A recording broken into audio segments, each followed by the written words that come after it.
बीडमधील शस्त्र परवान्यांची तपासणी सुरू, विनाकारण शस्त्र दाखवणाऱ्यांवर गुन्हे दाखल करणार, गरज नसलेले शस्त्र परवाने रद्द होणार, पोलीस अधीक्षक नवनीत कावत यांचा इशारा. बीड जिल्ह्यात 105 शस्त्र परवाने रद्द, इतर परवान्यांची चौकशी सुरू. असेच शस्त्र परवाने देत असतील तर बीडचं काबुलिस्तान होईल, एसपींच्या भेटीनंतर सुरेश धस यांची प्रतिक्रिया. आता बघूया टॉप 9 राजकीय बातम्या.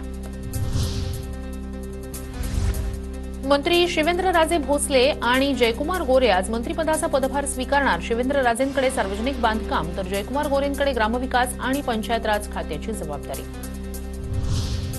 विधानसभेप्रमाणे पालिका निवडणुकीत संघ भाजपसाठी काम करणार, मतदानाचा टक्का वाढवणं, बूथ स्तरावर नियोजनासाठी कसली कंबर. स्थानिक स्वराज्य संस्थेच्या निवडणुकीसाठी शरद पवारही लागले कामाला. 9 तारखेला मुंबईत महत्वाची बैठक, स्वतः शरद पवार करणार मार्गदर्शन.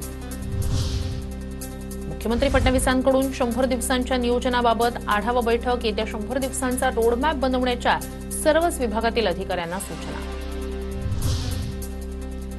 महाराष्ट्राची इच्छा असल्यास दोन्ही पवार एकत्र येतील, शरद पवार आणि अजितदादा एकत्र येण्याच्या प्रश्नावर चेतन तुपे यांची प्रतिक्रिया. शरद पवारांची घेतली भेट. आरोप सिद्ध न होता मुंडेंच्या राजीनाम्याची मागणी अयोग्य, दीपक केसरकर यांची प्रतिक्रिया. तर धनंजय मुंडेंचा राजीनामा मागण्यामागे राजकारण असल्याचा आरोप. संतोष देशमुख हत्या प्रकरणात संभाजीराजे छत्रपती यांचं राज्यपाल सीपी राधाकृष्णन यांना पत्र, शिष्टमंडळाला भेट देण्याची मागणी. पुण्यातील सर्वपक्षीय मराठा समाज रविवारी 5 जानेवारीला आक्रोश मोर्चा काढणार. बीड आणि परभणी घटनेच्या निषेधार्थ लाल महाल ते जिल्हाधिकारी कार्यालयामार्गे मोर्चा.